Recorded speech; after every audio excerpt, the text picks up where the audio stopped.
I love my HBCU. And boy, I love it, love it. I love it, love it. I love my HBCU. And man, I hope my team they won one. I hope my team they won one. Yeah, man. I hope my team they won one. I hope my team they won one. I tune into the HBCU Sports Lab to see if my team won or lost. If they lost, I'm quiet as a mouse. But if they won, keep tab. I'ma do the dab, yeah. Dr. Cavil, he know what he be talking about.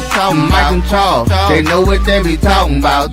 They compress the analytic data with the hip hop. If you know them like I know them, they gon' tell you if your team, if they won or lost, and who the ball.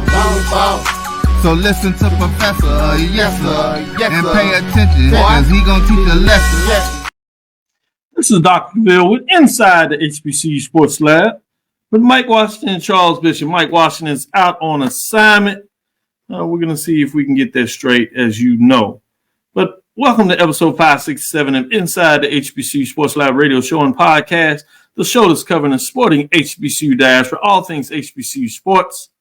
For institutions large and small, from the NAIA to the NCAA, we share insights and information on the HBCU sports culture and HBCU athletic aesthetics to facilitate the story of HBCU athletic programs in the business of HBCU sports. I'm your host, Dr. Kenyatta Cavil, along with my co-host, that is none other than Charles Bishop and AD Drew.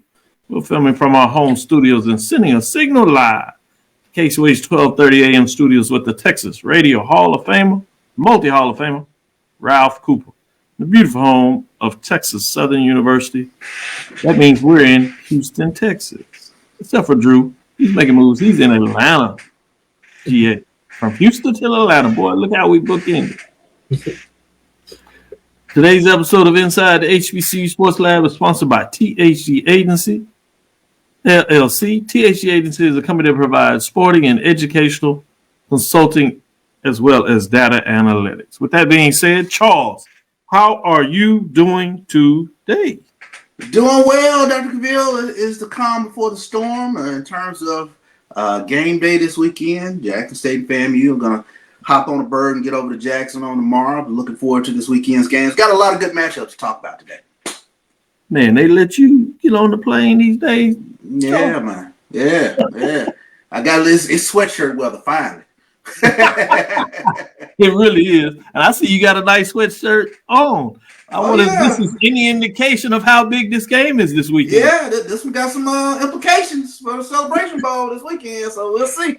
That was a nice one. Shout out to Luxury Goods there in terms of what they put on together. Good merchandise all across the board in terms of what they get done. With that being said, AD Drew, how are you doing today? Doing fine, Doc. Doing fine. Charles, I'm glad you're getting on a bird instead of a ghetto bird to get to get to Jackson. But I'm hyped, but I'm also a little what's the word? I'm a little upset because of work obligations. I am not going to be able to give this ultimate weekend, at least to this point in the 2024 season, the attention that I would love to give it, because I have, obviously I have obligations on the same day at the same time that a lot of the big games will be going on both levels. So, but I'll be in the press box. I'll have the iPad up there, and I'll at least keep it over scores. Don't know if I'll be able to keep over too much of the action, but I'll do my best to keep over scores. Good stuff, good stuff. With that being said, I'm going to stay right with you, AD. You wrote a release today in memorial of one of our great ADs of Virginia State University. On behalf of the Morehouse College Maroon Tigers, I thought that was a significant statement, that it wasn't just part of the news cycle, but it was also from one of the sister institutions, particularly when you look at the D2 level at HBCUs. So if you would share that announcement for those that have not heard it. Many probably have, but as we do here, we would certainly like to recognize her. And after you give a part of that breakdown, we'll certainly have our moment of silence. Yeah. And I'll read the official release that came from Virginia State University, Dr. Cavil, if you don't mind. Yes. Trojan, this came out late yesterday. Trojan family, it is with deep sadness that we share the news of the passing of Virginia State University Associate Vice President for Athletics, Mrs. Peggy Davis. Ms. Davis passed away earlier this morning. For more than 27 years, she has been an integral leader of our athletic department, leading with exceptional dedication and compassion for our student athletes. Words cannot fully capture what Ms. Davis meant to Virginia State University. She was a beacon of hope, an inspiring leader, and a champion for our student athletes, always working to ensure their success with the classroom and athletic pursuits, in their athletic pursuits and after graduation. Her dedication to the mission of our university, extraordinary achievements, her selflessness, and always putting others first would never be forgotten. Ms. Davis was one of the most highly respected professionals of her time and was held in the highest esteem on a local, regional, and national level. In 2020, Davis guided our department to national recognition as a recipient of the NCAA Division II Award of Excellence. The following year, she was honored with the 2021 Minority Opportunities Athletic Association Distinguished Service Award for her efforts to promote diversity and inclusion in intercollegiate athletics. In addition, she was named CIAA Athletic Director of the Year, count on 7 times. Ms. Davis also served as interim commissioner of the CIAA, becoming the first woman to lead the then 12-member athletic conference. She has to her credit 20 NCAA Division II tournament appearances, 26 CIAA championships, 20 CIAA division championships, and 44 Coach of the Year honors. So obviously, when you're talking about the passing of the leader of an athletic department, especially a 2-decade veteran in that same institution on the Division II level, where the resources are not as plentiful as they are with some of our FCS brethren. So the administration of those departments are a little bit smaller than you would see at a Jackson State, at a Florida A&M, at a Texas Southern, Alabama State Prairie View. It's not only is it tough just for the student athletes and the people who work with them on a daily basis, but it's going to be tough for the institution and the conference losing a leader like that. And I'll just leave it right there and let you guys chime in before we have a moment of silence. I think you summed it up really well. Yeah. And I think with that being said, let's go ahead and take our moment of silence.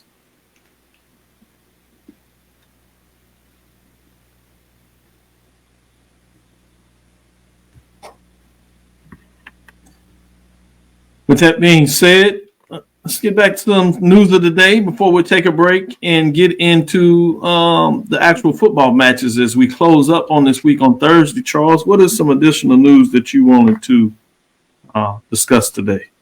Sure. And this kind of came out in the SWAC coaches press conference this past Monday. But Maynor claims NCAA is about making money amid the national letter of intent ruling. And this is something that Coach Maynor talked about.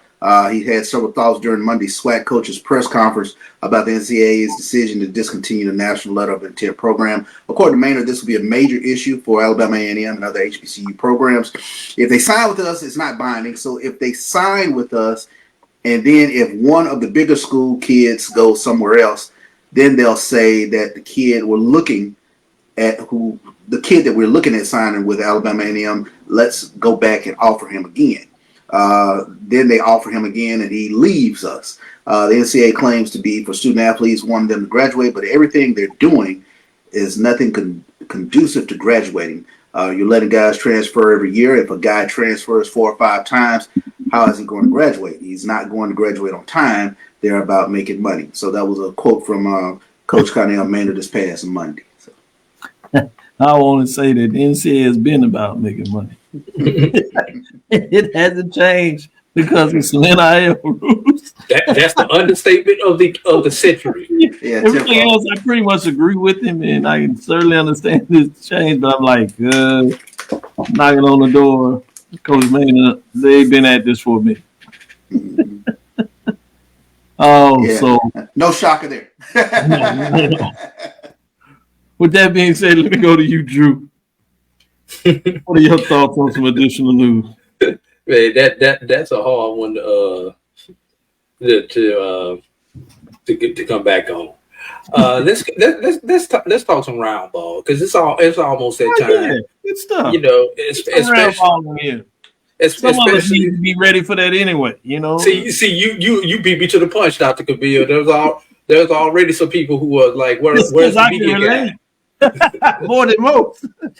Yeah, but y'all a different animal down there in Texas Southern. Y'all, even if the football team is winning, y'all still looking for basketball. Texas Southern always in the basketball business. I was talking about the Prairie that likes to think they're in the football business. Not this.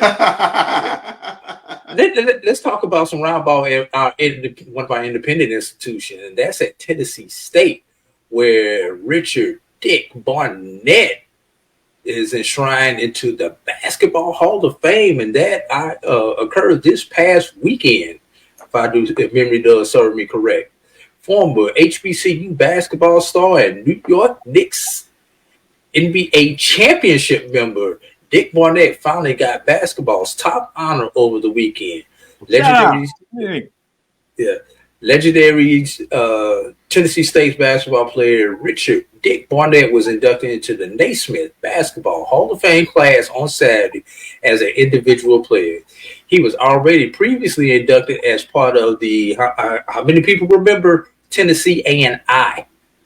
That team won 3 consecutive NAIA titles in the late 50s. Barnett started his career with here's another one that y'all need to go Google, the Syracuse Nationals, and spent a few seasons with the Los Angeles Lakers, but he is best remembered as a member of the New York Knicks that won the titles in 70 and 73.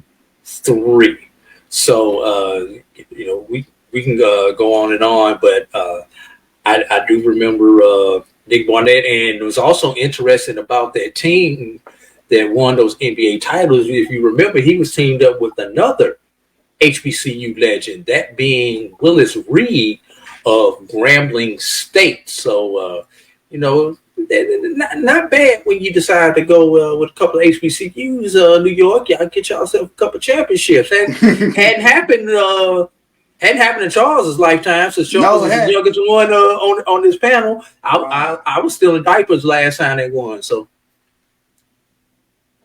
Yeah, very true. Shout out Barnett, man. I'm so glad. He came in with the team, but he certainly pushed to make sure his team was honored, which is appropriate because you could tell he thought about team first. As many of accolades that he's had, and that's on both levels. HBCU star phenomenon, national champion, getting an NBA championship and getting it done in New York City with the Knicks, which is big time.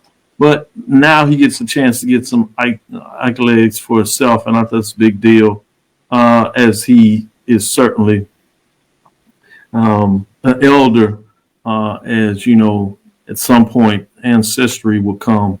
So it's good to see that. I'm excited about what he was able to put together. With that being said, Charles, any other news that you want to get out there before we take our first break? Yeah, let's take a look at the HBCU football attendance, and this comes to us from HBCUsports.com. We'll take a look at the top 3 attended HBCU football games last week. Fort Valley versus Allen, that had 26,730 there. Alabama A&M and Bethune-Cookman, 19,727 showed up for that game. And then rounding out the top 3 is Southern and Texas Southern, 14,000 here at Shell Energy Stadium. So those were the top 3 HBCU attended football games from last week. Good stuff. Let's take our first break. Come back on the other side. There happens to be not just one big game. There's actually a couple of big games. So we're going to go through those. We're going to focus more on the major division level. Depending on the time, we might even get back into a couple of mid-major games. And there's one major game featuring a mid-major game that people probably are quiet on. But both these teams are ranked. in our ranking that we do right here on the show. So I thought it'd be interesting to at least play around and see if there's any chance of an upset. I know what I think these guys will say, but, sometimes they'll surprise me as well. With that being said, let's take our first break and we'll come back on the other side. Choice Hotels is a family of brands that helps you get the most for your money so you can be any traveler you want to be. You could be a free hot breakfast hero at a comfort hotel. Yes! That's how you waffle! Mr. This script got a plot twist at a Radisson hotel. A business big leaguer. Go for key. Even the ultimate pool float inflator. With 22 brands and the best value for your money, Choice Hotels has a stay for any you. Book direct at choicehotels.com, where travels come true. Gotta get the corners.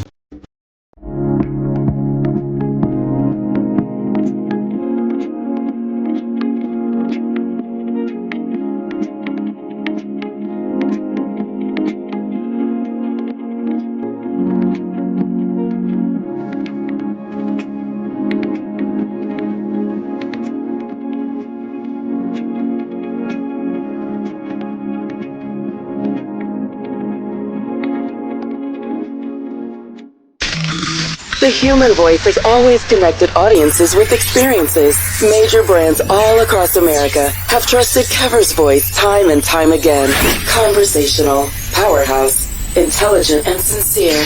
That's the voice you need for your creative marketing process. CAVERSVOICE.com. CAVIL'S Voice, CAVIL'S Voice, CAVIL'sVoice.com. Always on, all the time. Since 2002, Empowerment Resources, Inc., a nonprofit organization, has empowered more than 1,500 youth and adults in Duval and surrounding counties through its programs Journey into Womanhood, Girls Mentoring, Life Skills for Teens, and Parenting Education Coaching. To get involved with programs, volunteer, or donate, visit www.empowermentresourcesinc.org. Follow us on social media, facebook.com/empowerment.resources and instagram.com/empowermentJAX. Troy, you work here? I'm never not working. Like Head & Shoulders Scalp Shield technology, up to 100% dandruff protection, even between washes. Never not working. Never not working. Never ever not working. Head & Shoulders Scalp Shield. Never not working. You're looking for the latest information on Southern University sports, the Southwestern Athletic Conference, and HBCU athletics. There's only one place to go. Tune in to the Carlos Brown Show, exclusively on the Black College Sports Network.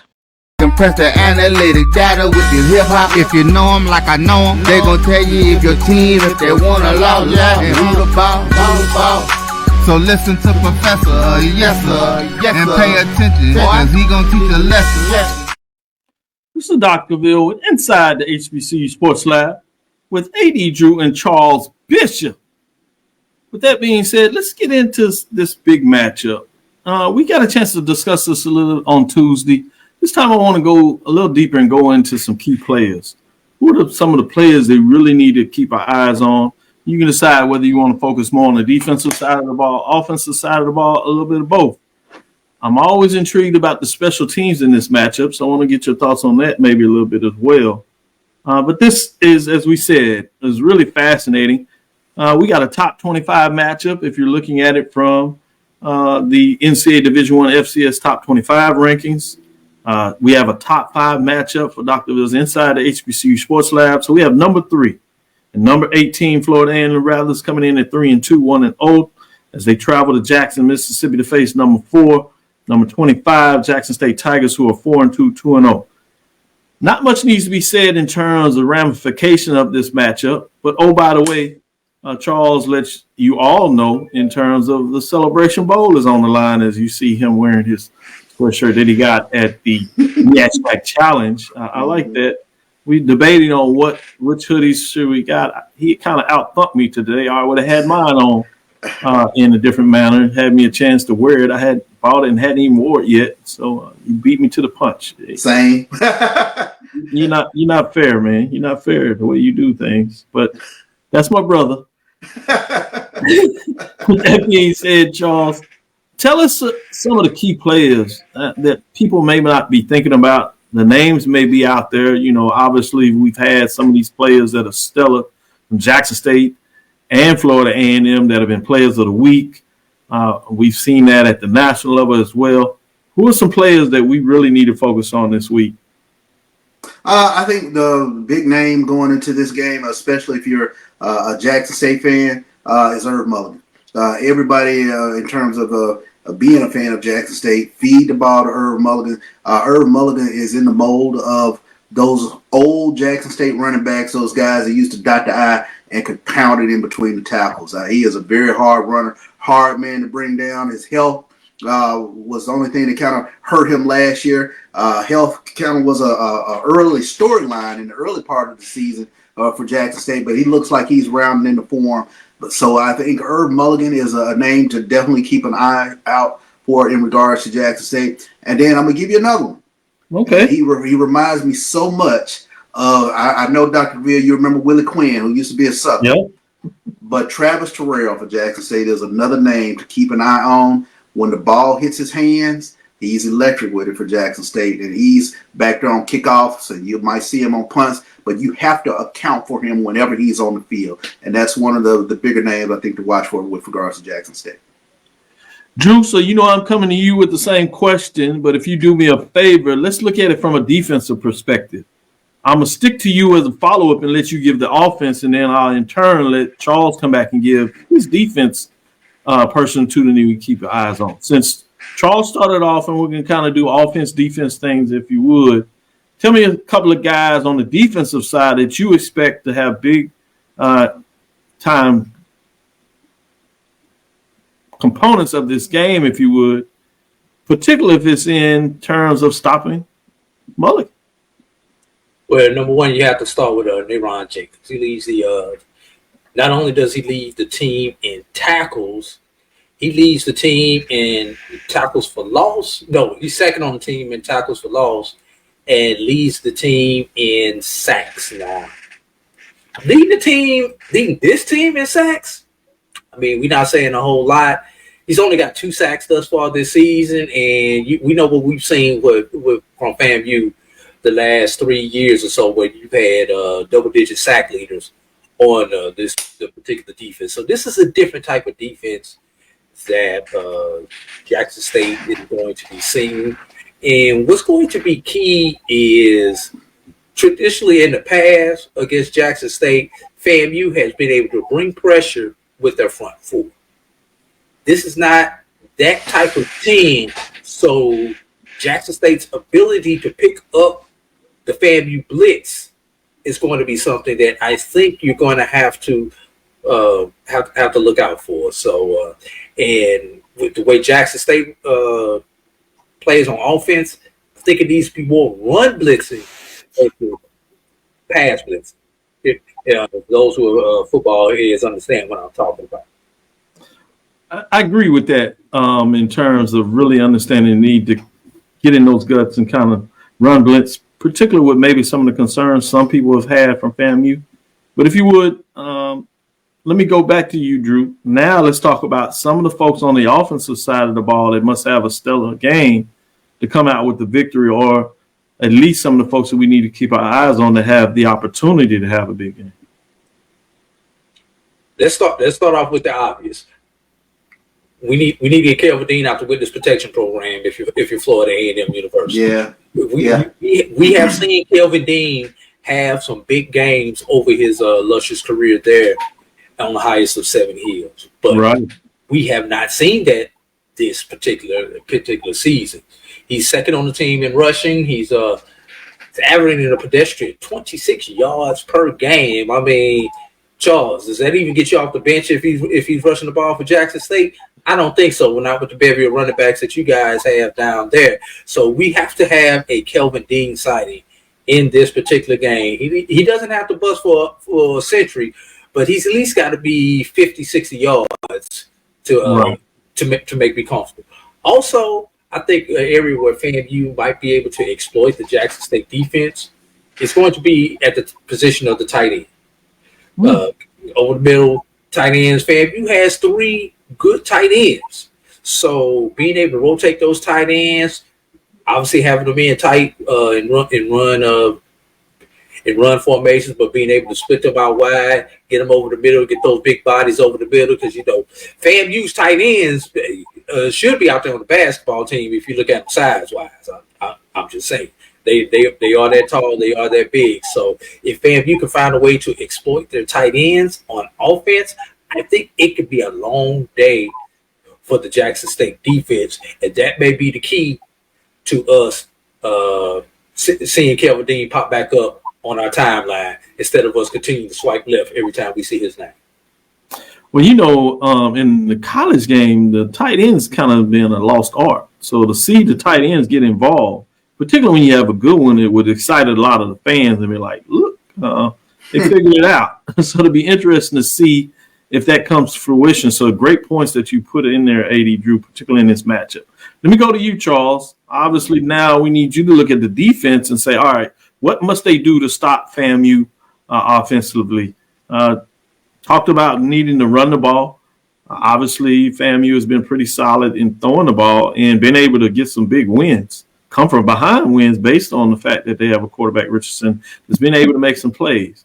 But outside of that, and maybe that is the point that you want to make, defensively, what does Jackson State, those Tigers, have to do against Florida A&M Rattlers to get this victory this weekend?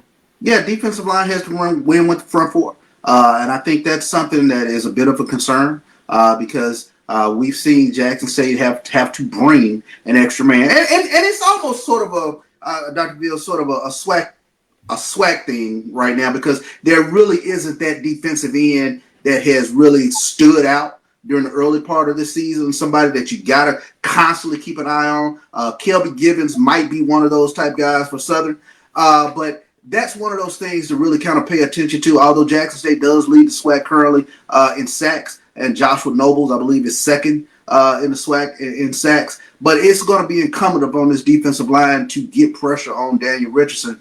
But we know Jackson State will bring a blitz, and that's going to open up some one-on-one opportunities downfield for FAMU. So it'll be interesting to see down a distance when they attempt to try to bring an extra man to try to get to Daniel Richardson because he just can't get comfortable in the pocket and start picking you apart.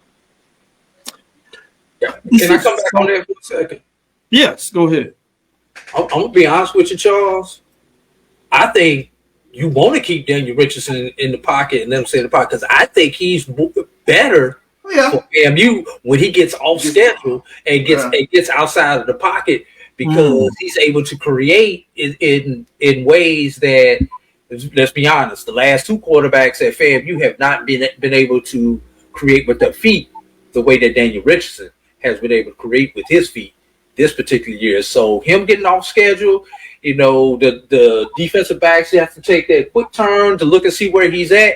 And that has been enough for him to thread that needle and get that ball over those defensive backs' heads or back shoulders and different things like that when that FAMU offense gets off schedule. And what I'm speaking more so to is for him to not get in rhythm.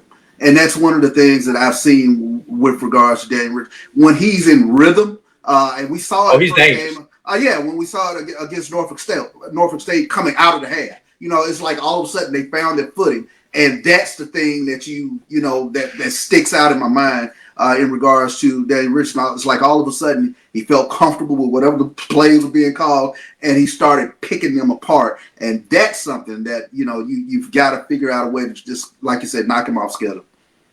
Great points by both of y'all because the uniqueness in terms of once he gets in rhythm, I think he even becomes more dangerous to what A.D. Drew talked about of getting out of the pocket. Not so much that he's going to run and get you a first down. He can do that a little bit here. But I think the fact is if you're not careful, he runs out there and he gets those bigger chunk plays down the field. Eyes downfield. Right. And you can find a way to sneak in and get a big touchdown because everybody now, because you just naturally think about the fact that you got a quarterback that's running, they kind of cheat up and they want to come and make the play. And if you have a defensive back that is sneaking and looking in the backfield or loses a receiver because he wants to make sure that he's in position to make a play in case he gets past, a linebacker coming in to try to stop him for the first down, that wide receiver can sneak back behind him, and all of a sudden now you got big plays. So I like both of what you said, really on both sides of the ball. Great insight in terms of what it means in this matchup, what needs to take place. Yeah, real quick, shout out to my mom because she asked, how do we stop Daniel Richardson today? So, Mom, there it is right there because she's tuning in. So. She's tuning in, and she knows what question to ask and how to think that I put it on the table. I appreciate that, man. Good stuff. So long to love. With that being said, we're going to take our next break. We'll come back on the other side, and we're going to actually talk about another top 7 matchup. This one has kind of gone off the radars. It was hyped really early, but I think so much focus is on FAMU Jackson State that people have slightly forgot about this. What I have is the number 2 versus number 7 matchup. This is number 2 Tennessee State Tigers, 5-2, 3-1. They travel to the nation's capital in Washington, D.C. to face the number 7 Howard Bison that are 3-3 and have not started conference play. We'll start this next break, come back on the other side and talk a little bit about this matchup.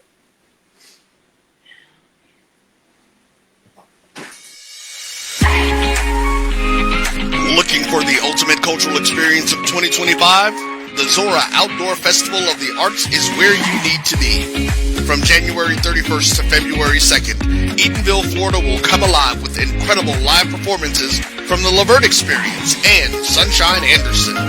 Immerse yourself in interactive art, take a journey through history with a new virtual tour app that brings Eatonville's legacy to life from your phone. Enjoy family-friendly STEM activities and explore over 80 unique vendors. Please don't miss the unforgettable R&B tribute to the legends. This is more than a festival. It's a celebration of Eatonville's rich cultural heritage. Visit zorafestival.org for tickets or to become a vendor. We'll see you in Eatonville, the oldest Black incorporated municipality in the country.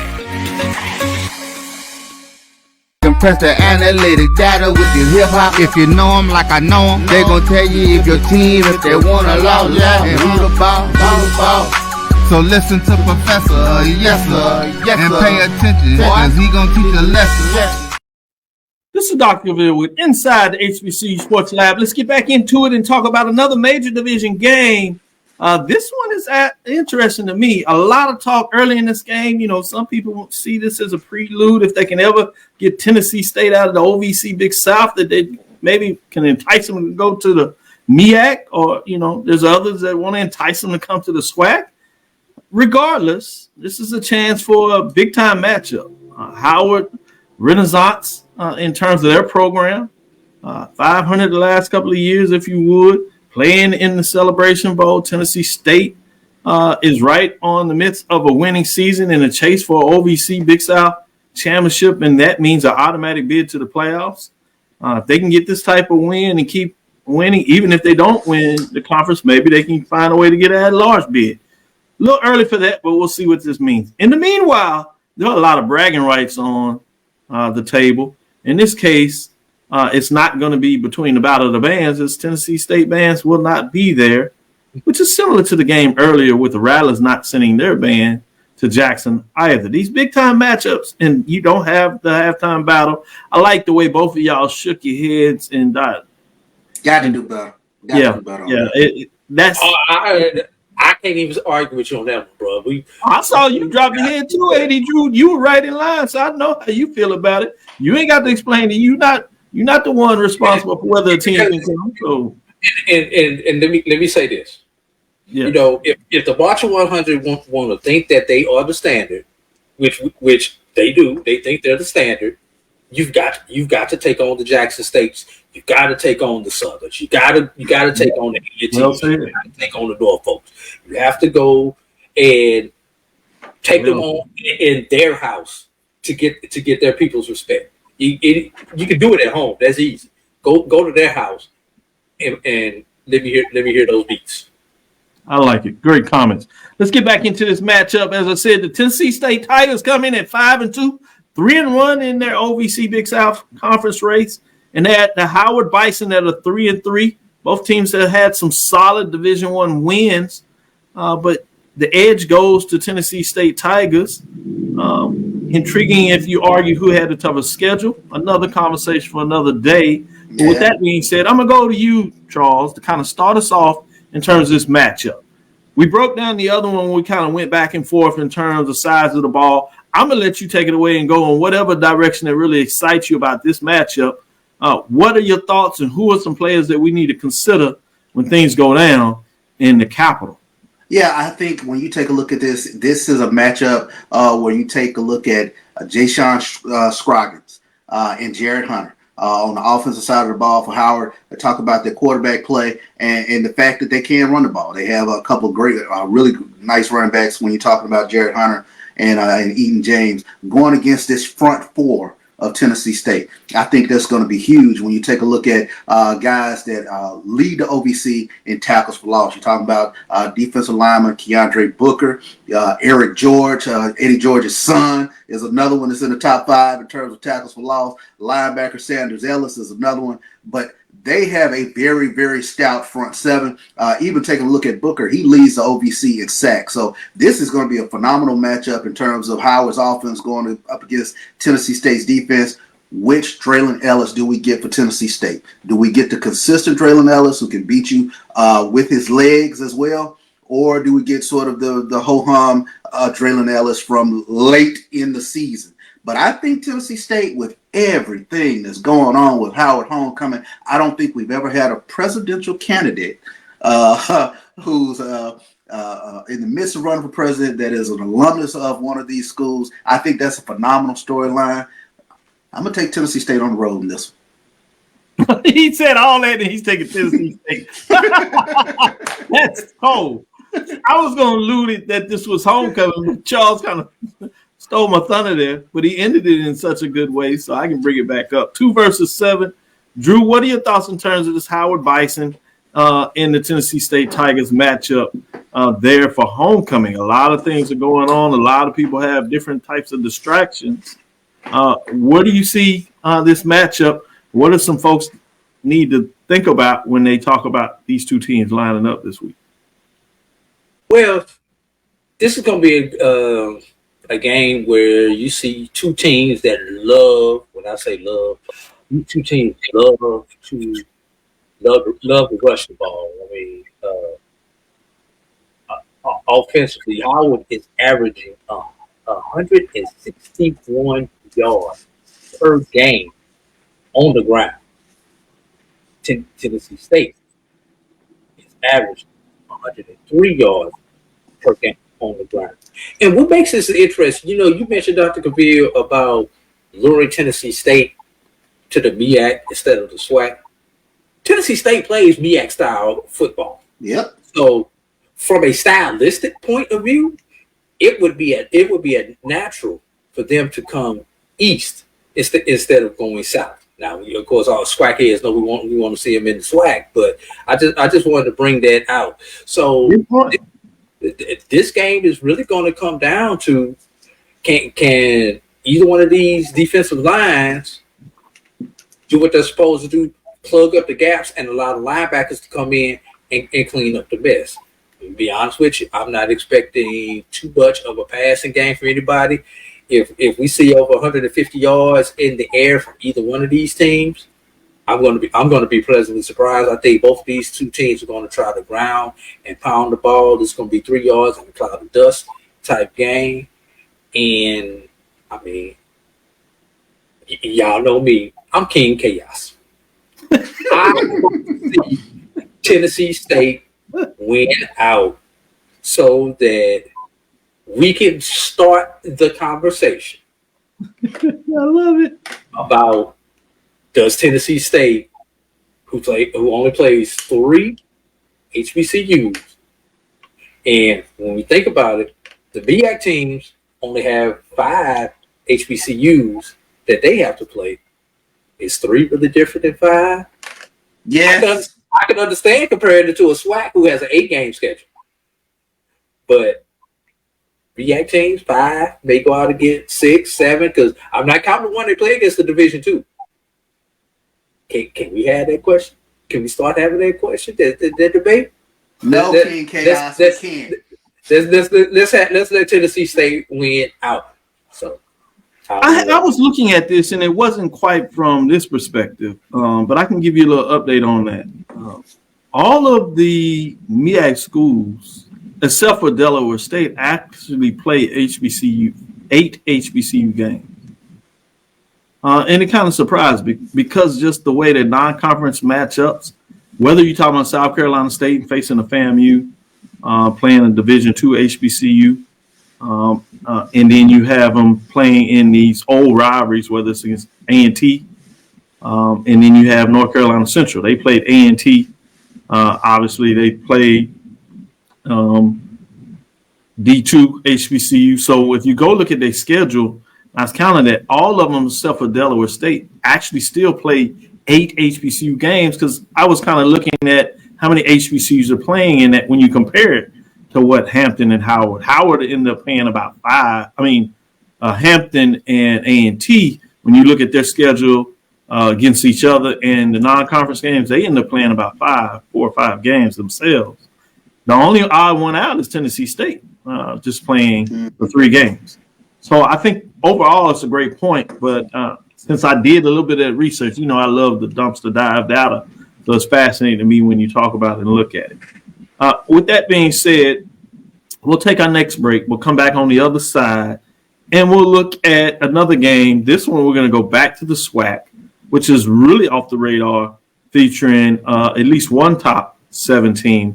The other one is just outside of the top 10. But it has huge stakes in the Western Division, particularly early in the race.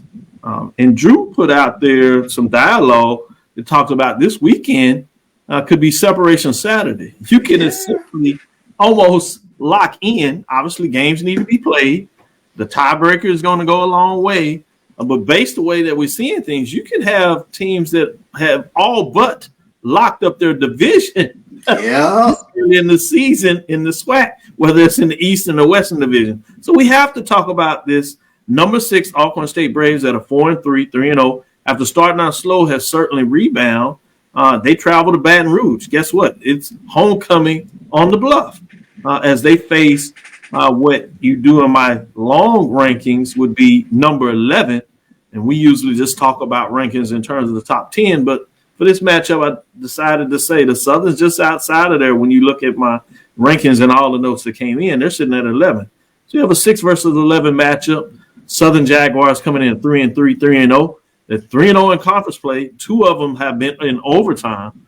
Just amazingly have gotten it done. But when you look at the record books, all it says is 3-0 in the conference race, which means this has divisional implications off the roof.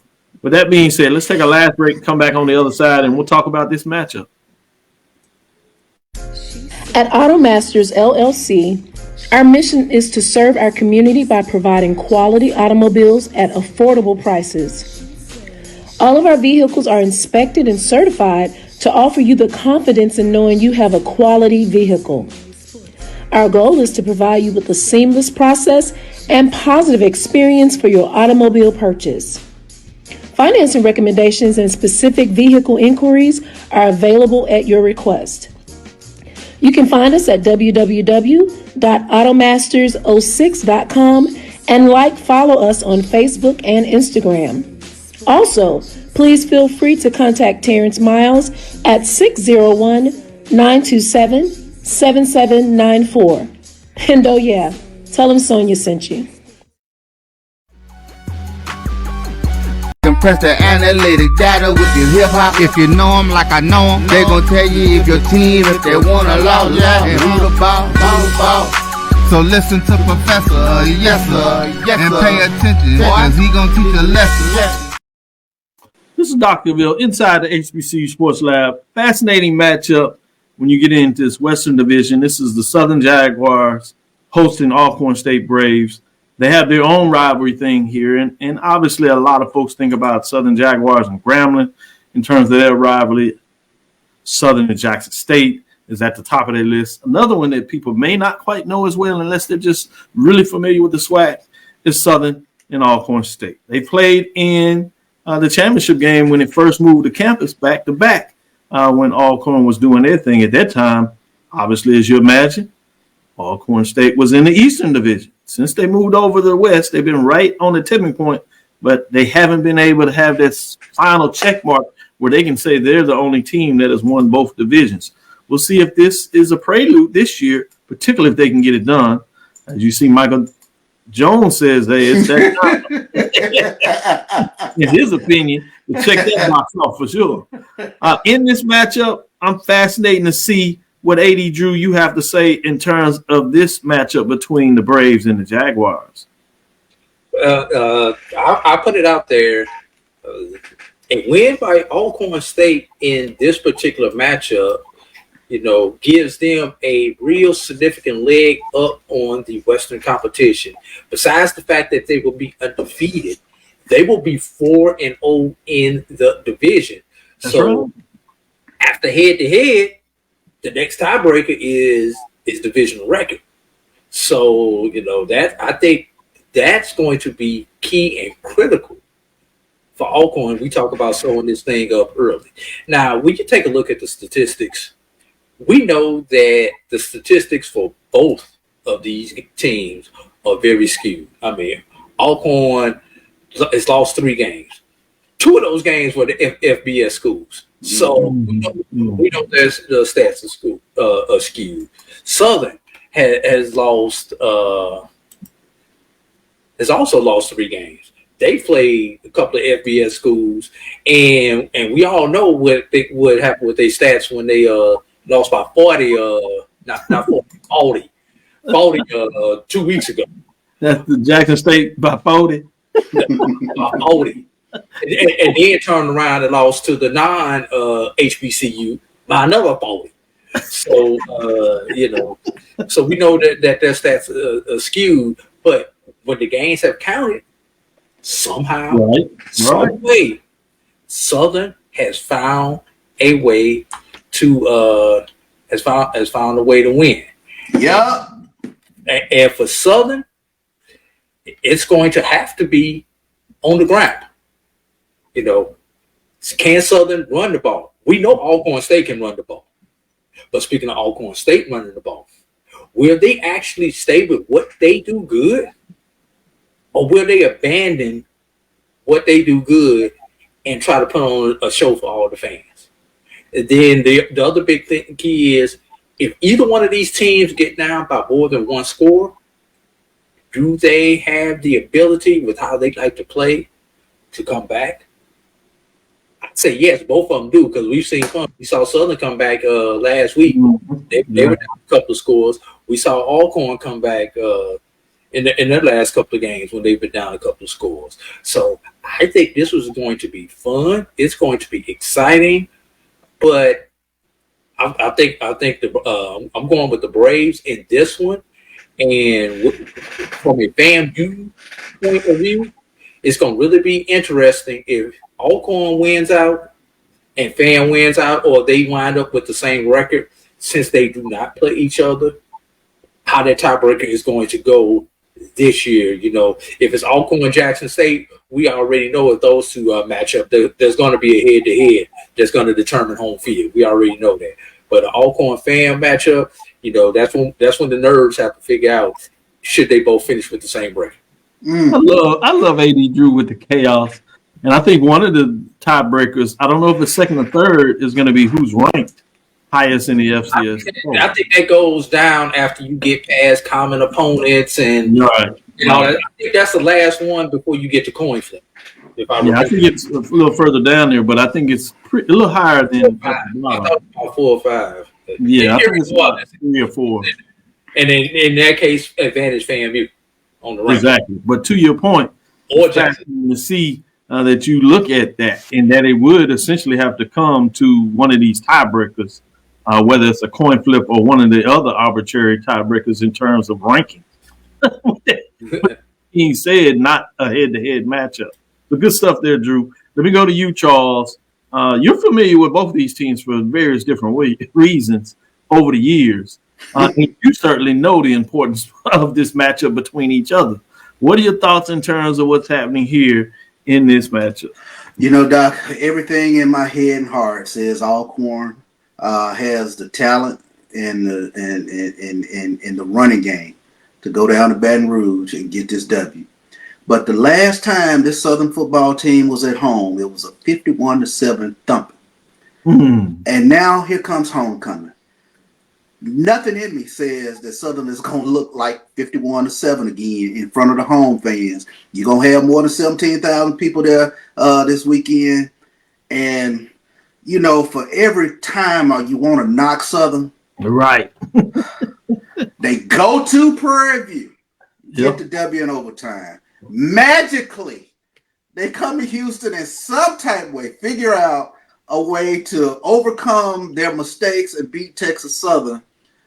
It's starting to kind of shape up like something is going on down there on the bluff. I got to take Southern for that reason. I got to take Southern for that reason. And I think somebody probably says, hey, listen, y'all got to figure out a way to get the ball into Quay Davis's hands, because Quay Davis is a playmaker. And you've got to figure out a way for him to get more touches than he does now. I messed with you so much during the preseason in terms of the polling. I still do not see it in Southern. But to your point, you don't have to. Sometimes the record speaks for itself. And so I like the direction and rationale of what both of you said in terms of this matchup, but it's going to be interesting. I do need to correct one thing. I had Southern coming in at 3-0 in conference to just 2-0 in conference, still undefeated. So it's an undefeated matchup in terms of West Division Conference opponents. Let me go back to you, Drew. I want to sneak this game in there as we kind of get up on our time.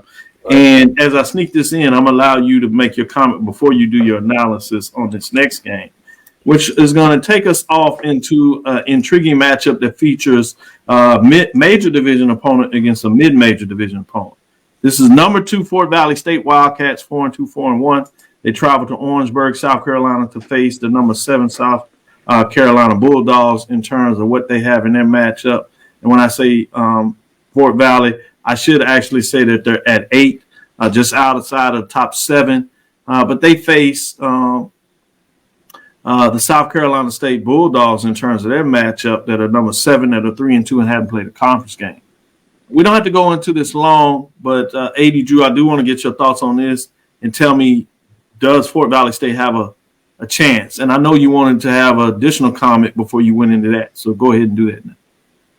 Yeah, the one thing that I was going to come back with on the Southern Alcorn game, Charles and Doc, is the fact that for some reason Southern either gets too much gumbo or jambalaya or something when they play at home. At home, because I have for so many years in big games on the bluff, we have seen Southern lay an egg. Because Charles, you was making a point, and I wanted to cut you off and say, where were those games played at?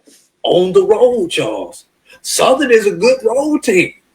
I'm not sold on Southern at home, and Peasy put it up there. 0-3 versus Alcorn on homecoming since 22. That's a good stat. That's a good stat. Yeah, that sounds like something I usually go and find. That's a good job right there. And one last thing on Alcorn, get the ball to Tyler Bacon. Since he's moved from quarterback out to receiver, the first game they got about that. They got him his touches. He had about 8 touches, and he did something every time he caught the ball. Last game, don't know if he was hurt or coach's decision or what. They didn't get the ball to him quite as often as you would have needed them to. But getting to the game that you actually asked me about, Dr. Cavil, Fort Valley travels to Orangeburg to face South Carolina State. Or should I say Benedict North? Because these teams have faced the core of this South Carolina State team, right? And Fort Valley have played each other over the last couple of years. Now, that Chinnisberry defense at Benedict did a good job of slowing down Kelvin Durham and their Fort Valley State running game. But those studs that he had at Benedict are not there, although he's got some good players on the defensive side here at South Carolina State. But you're talking Coach Maurice Flowers over there. No, I'm sorry, not Maurice Flowers.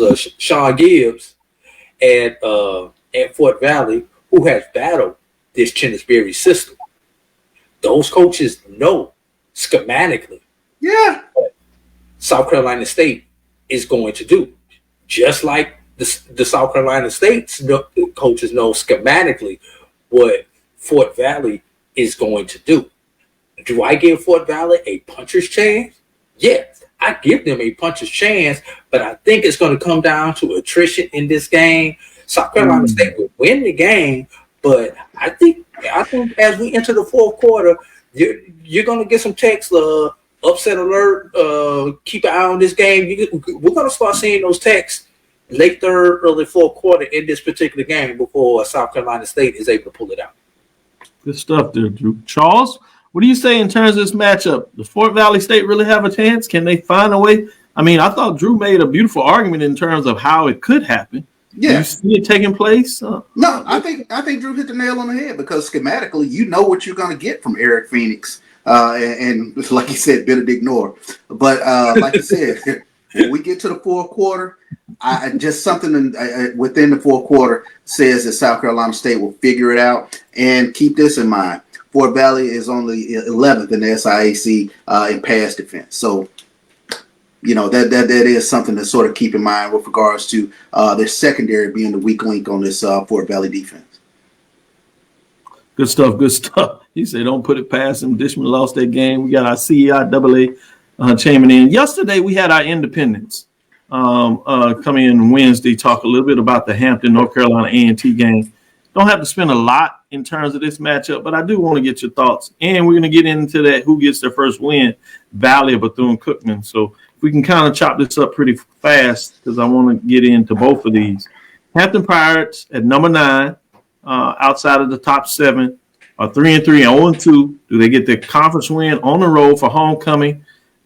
They were not allowed, in at least in this case, to travel with their band. It seems like they wanted to bring their band, but for some reason it didn't work out. They're over there for GHO, as they like to say, in North Carolina A&T State, the Aggies, greatest homecoming on earth, or at least what they certainly think. They are 1-5, 0-2. Somebody's going to get their first conference win. What are your thoughts on this, Charles, in terms of this particular matchup, sticking with you? Does A&T have a chance? They played a little better in their last contest. It surprised a lot of folks against Richmond. Was that just a one-game wonder that things matched up right? Or do they have a chance of seeing that they're finding things, and do they get the Pirates that took a big L after a close loss that many people they should have got? Where are you going in this matchup? No, I think this Hampton Pirates team, I think they reward Trent Boykin, who got the interim tag removed from him this past week. I think they reward him. They play hard for him, and they ruined the GHO for North Carolina A&T. So I'm going to take the Pirates in this one. 80 Drew? You know, I hate when Charles goes first because he word for word takes everything that He summed it up so well. You like, all right, what do you want me to say? But no, I was actually going to make that same point. Now that the interim tag has been removed, the pressure is off of Boykins and their coaching staff. They can relax. They know they have the opportunity to hang around at least for another year. So I think Hampton, you know, goes out and plays free, has fun, and you know, gets revenge for the band not being able to come down because y'all done sold all those seats. You know, I think Hampton's gonna say we gonna make some people get up out early so to show you that our band would have had plenty of room because we're gonna be up on y'all so early. And then last thing on that with you know, Hampton's lost a couple of close games in overtime. You know, this would be a good one for them to play from out front and to go ahead and sew it up so that they can go ahead and get that first conference victory. What do you thought about them removing the interim tag? You like the idea? I'm honestly, I think it's from an administrative point of view. I have to talk from an administrator. I understand it brings some stability to the program. Helps you know that you're going to be able to go out because it is recruiting season for football players. So knowing that your coach is going to be coming back, you know, you can go ahead those recruits, especially in that rich Hampton Roads area where a lot of talent seems to leave that area. Maybe having your coach knowing that he's going to be the full-time coach maybe a key is keeping some of that rich talent in the Rhodes area, in addition to dipping down into Maryland at home. But let's be real. The victories that he had were all three of them against HBCUs. So what have we done in the conference? Because but what's the mission of Hampton? Are you happy just beating the HBCUs, or competing in your conference? So if you're just happy getting your 3 victories against HBCUs, possibly a 4th victory against the HBCU, then reward the man. But if you're trying to compete in the conference, I mean, you're playing close. You definitely, I definitely would be leaning towards resigning you. But from a conference perspective, I need to see 2-3 W's this year. That's a good point, Charles. Where are you with that? I think anytime you remove interim tag, to me it says that the evaluation process is beyond the wins and losses. So it's something that the Hampton administration sees in regards to the intangibles, or how he's led this team, how he's brought this team together, how the players play for him. So that's the thing that kind of sticks out to me once you remove the interim tag, that you see something that you like and that you can commit to. Both of y'all make great points in terms of administrative perspective, wanting to see maybe a little more from a fan's perspective in terms of what that goes down, or the idea that you've shown enough. And I think the way that you dismissed the other coach, particular, we didn't quite get the insight on it, but a lot of folks kind of thought it was some things that weren't going on, and maybe he's cleaned those things up. And he has shown a lot, particularly if you're taking the flag that he had a conference win taken away from him, as he just couldn't close it. So it'll be interesting to see how he closes out the season. Does he make them feel good about the move they made, or do some questions come back on the table? Last one here. We don't have to spend a lot of time on this, but I'd be remiss if I didn't talk about it. Who gets the first win of their season, and obviously de facto a conference win? Both teams come in at 0-6, 0-2. It's Bethune-Cookman, Mississippi Valley. The game is in Mississippi Valley, and maybe that's just enough to give the edge to Mississippi Valley State, the Delta Devils. Charles, which direction are you going with this matchup? Give me the Delta Devils at home. Let me just go with the home team on this one and have some feel goods about what the Valley can do up there in the Delta. Why did you have to say make it quick? He went right there. What did I'm not going. I'm giving this game a new nickname because some people talked about me, the previous nickname that I had given this thing. So we're gonna call this the Dollar Tree Bowl or the Dollar General Bowl. For the cheap. They can't get more than $1. Dollar Tree $1.25 now, so that's why I thought they're gonna get.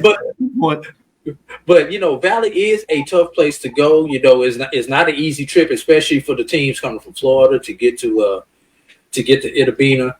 But and as a FAMUan, it is tough for me to formulate these words, so y'all have to bear with me for a moment. But because of everything that has gone on with Bethune, campus actually opened back up today. Classes begin tomorrow. That team has been displaced for 2 weeks. So usually things like that bring teams together facing adversity like that. And this team knows this is an opportunity to feel good. So when we get back to campus on Sunday night and we get back into class on Monday, we can uplift the spirits of those down in Daytona if we pick up this W. I think the emotional charge will let Bethune come out and put something on Valley early. And I think they find a way to hold on at the end because Valley's going to make a run. But I think because, the people from Milton and what was the other storm? Helene. I was about to say Harvey, but Helene, I think they need something positive to hang on, and these kids need something positive to hang on. So this football game this Saturday is going to mean a little bit more to the Wildcats. So I'm going Wildcats in the feel-good story. Man, he's such a professional, Charles. He really found a way to break that down and have an eloquent breakdown of why he's going in a certain direction and giving it to him. And it was eloquent, too. Yes, great points you made. Don't let me take that apart of it. Great points you made. Before we close out, we're not going to talk about these, but I just want to list them out there, the mid-major.